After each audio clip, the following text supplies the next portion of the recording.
Here is a suspenseful revenge story for you. The Crimson Smile.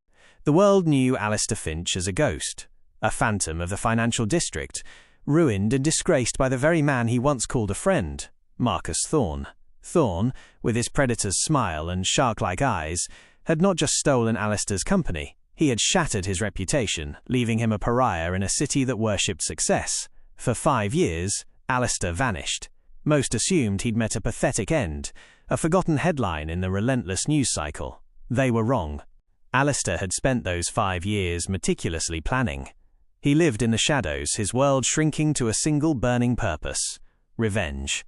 He hadn't just lost money, he'd lost his wife, who left him amidst the scandal, and his self-respect. Thorne had taken everything, and Alistair was determined to repay him in kind, but with a currency of pure, unadulterated fear. His return was subtle, a whisper, in the right circles. A new player had emerged in the high-stakes world of corporate espionage, known only as the Serpent. The Serpent was brilliant, untraceable, and devastatingly effective. He sold secrets, a commodity more valuable than gold, and his primary, though undeclared, target was Thorne's corporate empire. Marcus Thorne, now at the zenith of his power, initially dismissed the pinpricks of the Serpent as minor annoyances, a leaked memo here, a failed deal there, but the attacks grew bolder.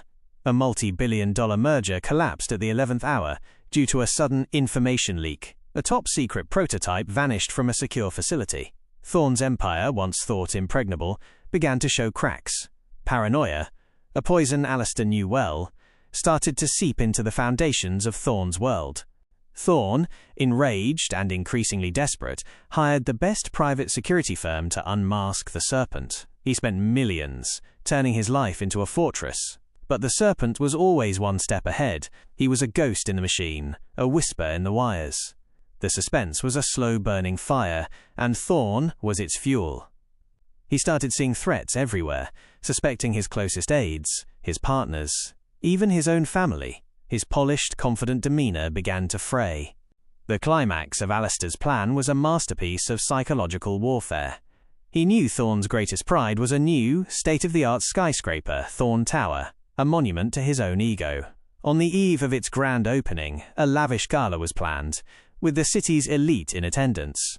That evening, as Thorne prepared to give the speech of his life, a single email landed in his inbox. It was from an anonymous address and contained only a live video feed.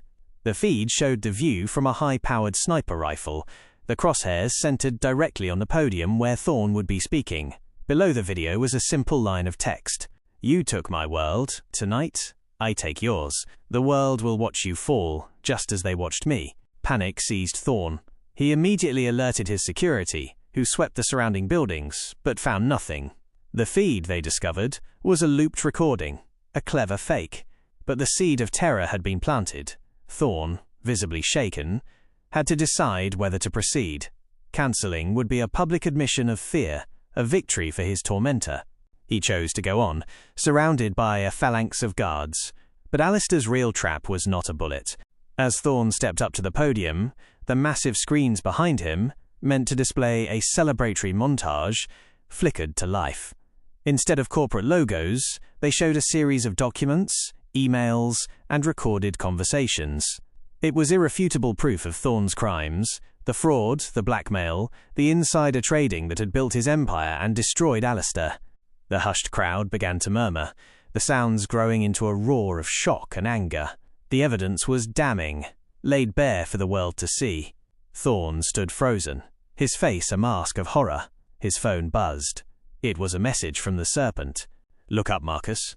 Thorne's eyes darted upwards, towards the VIP balcony overlooking the hall. There, standing under a single spotlight, was Alistair Finch. He was no longer the broken man Thorne remembered. He was dressed impeccably, a chillingly calm smile on his face. He raised a glass of champagne in a mock toast to the man he had just clinically dismantled.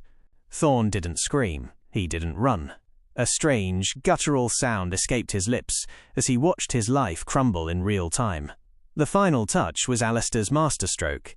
The last image that flashed on the giant screens was an old photograph of Thorne, taken moments after he had betrayed Alistair 5 years ago. He was smiling, a triumphant, crimson-lipped smile from the expensive wine he was drinking. As police officers began to move towards the stage, Alistair turned and walked back into the shadows, his revenge complete. He had not taken Thorne's life, but something far more precious, his legacy. He left Thorne to face a world that now saw him not as a king, but as a fraud, forever haunted by the ghost of the man he wronged and the crimson smile that signaled his own downfall. The suspense of the fall was over. The certainty of ruin had just begun.